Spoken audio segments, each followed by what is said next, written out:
സഖ്റ, പാറയുടെ മുകളിൽ പതിഞ്ഞ ഒട്ടകത്തിന്റെ കാൽപ്പാടുകൾ ഉള്ളത് കൊണ്ടാണ് ദഹിക എന്ന പേര് പറയാൻ കാരണം. യുക്കാരു പറയപ്പെടുന്നു ഇന്നല്ലത്ര, ഈ അടയാളങ്ങൾ അവിടെ നിന്ന് നോക്കിയാൽ കാണുന്ന അടയാളങ്ങൾ ലീനാഖത്ത് സയ്യിദുനാ സ്വാലിഹ് അലൈഹിസ്സലാം, സ്വാലിഹ് നബിയുടെ ഒട്ടകത്തിന്റെ കാൽപ്പാടുകൾ എന്നാണ് പറയപ്പെടുന്നത്. വല്ലത്തി എങ്ങനത്തെ ഒട്ടകമാണ്? ഖലഖഹല്ലാഹ്, അല്ലാഹു തആല അതിനെ സൃഷ്ടിച്ചു.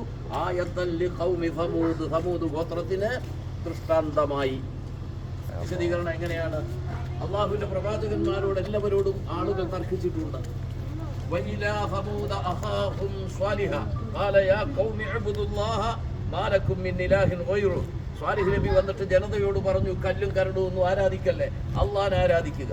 അവര് ചോദിച്ചു, അള്ളാഹനെ ആരാധിക്കണമെന്ന് നീ പറഞ്ഞാൽ ഞങ്ങൾക്ക് ലക്ഷ്യം വേണം. എന്താ വേണ്ടത്? ഈ കാണുന്ന പാറയിൽ നിന്ന്, അതിന്റെ അടിയിലാണ് പാറ, ആ കാണുന്ന പാറ, അതിന്റെ അടിയിൽ പൂർണ്ണ ഗർഭിണിയായ ഒരു ഒട്ടകം ഞങ്ങൾ നോക്കി നിൽക്കുമ്പോൾ ഇറങ്ങി വരണം എന്നാ വിശ്വസിക്കാം. അള്ളാഹുവിനോട് സ്വാലിഹ് നബി ദുആ ചെയ്തു. ഒട്ടകം വന്നു, പാറ നമുക്ക് കാണാമായിരുന്നു, ഇപ്പൊ ക്ലോസ് ആയി, നിർമ്മാണം നടക്കുന്നതുകൊണ്ട് ക്ലോസ് ആയിട്ടാണ്. ആ പാറയിൽ നിന്ന് വന്നു. ഖുർആൻ പറഞ്ഞു, എടാ ജനതേ, ഇത് അള്ളാഹിന്റെ ദൃഷ്ടാന്തത്തിന്റെ ഒട്ടകാണി വന്നേക്കുന്നത് കേട്ടോ, പാറയുടെ ഉള്ളിൽ നിന്ന് വന്നപ്പോൾ. സമീപിക്കരുത് അതിനെ, അതിനിടങ്ങേറാക്കരുത്, അത് ദൃഷ്ടാന്തത്തിന്റെ ഒട്ടകമാണ്.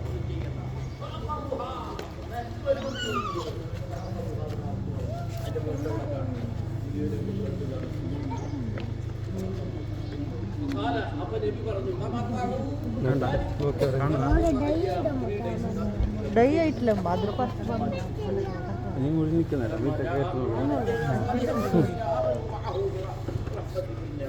അങ്ങനെ സൗകര്യം വന്ന് രക്ഷപ്പെടുത്തി.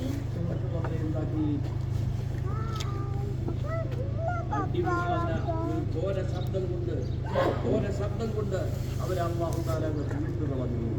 അപ്പൊ ഒട്ടകത്തെ അറുക്കപ്പെടുന്നവരുണ്ട്, കഴിഞ്ഞില്ല. മഹാനായ സ്വാലിഹ് അലൈഹിസ്സലാത്തു വസ്സലാം ഉപയോഗിച്ച വടിയുടെ പാടുകൾ അതിലുണ്ട്, ഉപയോഗിച്ച കത്തിയുണ്ട്. ആ കത്തി മുറിഞ്ഞു പോയ അടയാളങ്ങളുണ്ട്. കേരളക്കാരായ നമ്മൾ സ്ഥിരീകരിക്കുന്നതല്ല, പട്ടാളത്തിന്റെ ഇരിക്കുന്ന